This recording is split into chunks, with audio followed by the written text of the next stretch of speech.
salario. Sí, bueno, yo te quería preguntar, pero primero decir que yo siempre me he creído que las derrotas que estamos padeciendo a lo largo del siglo XX son preparadas y conllevan alianza también sindical, y lo debemos de reconocer, por mucho que nos duela, a nivel interno, no externo. Y por otro lado, en el momento en que la economía no da más, que se dan cuenta que bueno, la economía no da para más, ¿qué podríamos decir en este momento que ya existe de todo el fenómeno de la acumulación? Porque hay una alta acumulación. En los años 70, la prueba del texto, a partir de ahí empiezan a invertir de otra forma distinta en vez de los medios de producción. Sí, bueno, yo de esto no me atrevo a hablar mucho, sobre todo cuando va a venir Arriola, y que ahí le podéis preguntar cosas mucho más centradas. Acabo de publicar un libro ahora sobre la globalización, ¿no?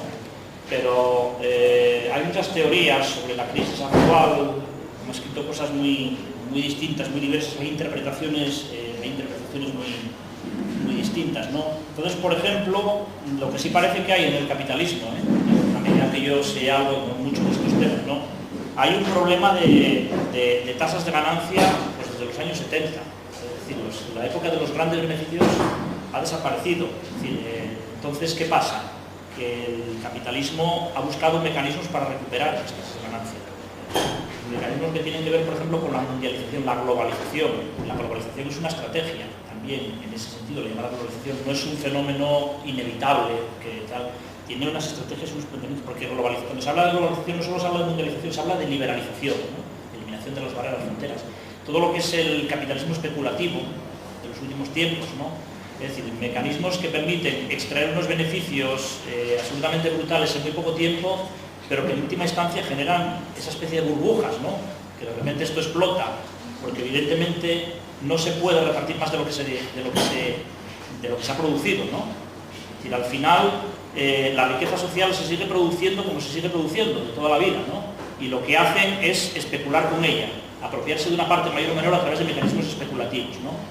Y es lo que está generando, por ejemplo, el efecto este de burbuja que de repente estalla, ¿no? Unos superbeneficios absolutamente brutales en muy poco tiempo que no se pueden sostener, porque no tienen que ver con la economía real, una especie de diferencia entre lo que es la economía especulativa y la economía real, ¿no? De todas maneras, yo de estos temas, pues mejor pues, los hable Arriola, que lo conoce mucho mejor, pero sí es verdad que hay un problema, el capitalismo tiene un problema, tiene un problema.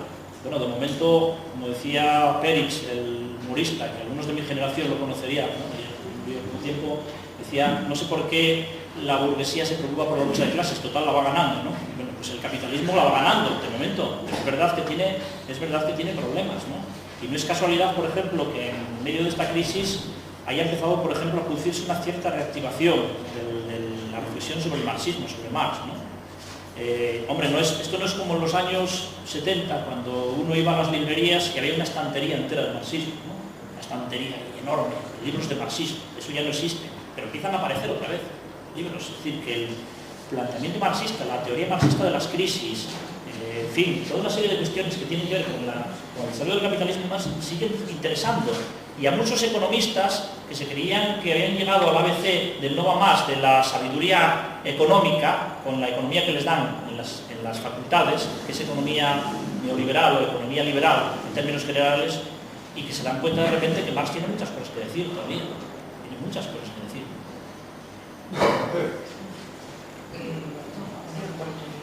Sobre lo que decía el compañero y sobre el asunto de las derrotas, yo quería decir que efectivamente hay una derrota muy fuerte, pero que no es una derrota total del proletariado a nivel internacional, ni de las clases populares a nivel internacional.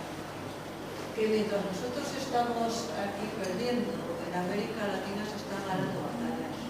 Que no deberíamos olvidarlo, porque en gran parte ese bienestar de que se disfrutó debido a la lucha obrera también venía del precio ridículo de saldo de las materias primas que se les estaban robando a toda aquella gente, y ahora ellos las están haciendo volver al pueblo. Entonces, si nosotros somos internacionalistas, es evidente que esto no va a controlar el comparado, pero se debe comprender también que hay oscilaciones y no de movimiento en la historia. historia y tal, y de sus fases, ¿no? Que, por ejemplo, la revolución socialista fue machacada en Alemania, pero luego surgió en Rusia, que también no se pensaba que iba a surgir, ¿no? Entonces estas cosas pasan. Nosotros ahora estamos pasando la mala fase, pero estas cosas nos indican que esta fase también tiene que pasar, es decir, no nos vamos a hundir en el desierto total ni en el abismo. Yo me acuerdo una vez que estaba pensando en nuestra desgracia de haber perdido la guerra civil, ¿no? Y estaba pensando en las ocupaciones de tierras de los campesinos andaluces. Entonces justo aparece, estoy leyendo el periódico, aparece una noticia de los campesinos brasileños ocupando tierras.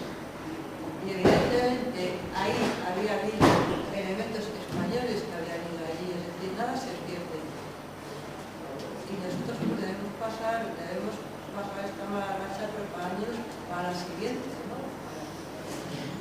Como yo que decía Rey, en los tiempos oscuros se cantarán canciones, se cantarán las canciones, Y la rueda y lo que es habrá que cantarlas, No, yo estoy completamente de acuerdo, ¿no? En ese sentido. Y aplicándolo, arrimando el asco a la sardina de la charla mía, pues a Marx le pasó lo mismo. Después de las revoluciones de 1848, parecía que iban a cambiar la faz de Europa, vienen las reacciones posteriores. Entonces, ¿qué hace Marx? No es que desaparezca de la política activa, ni mucho menos, pero se refugia un poco en el estudio, ¿no?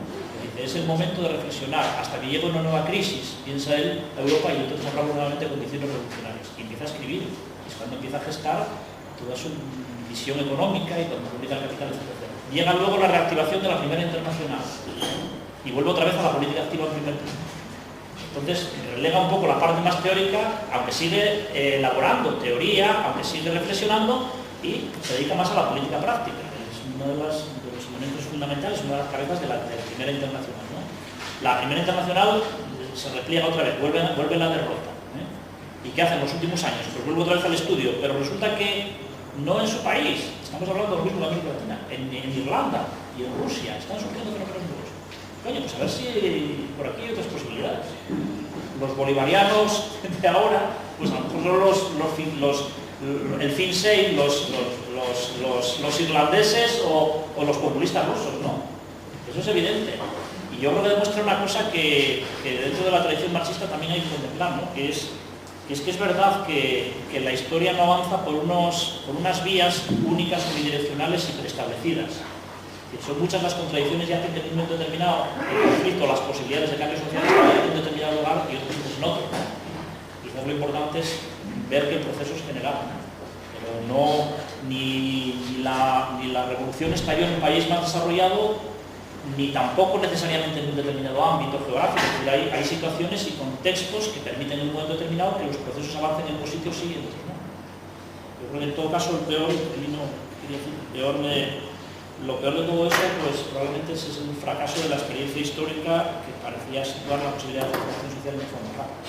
Eso va a llevar mucho tiempo superarlo. Llevar mucho tiempo superarlo porque yo creo que genera algo que es verdaderamente desmovilizador. La creencia en nosotros mismos de que eso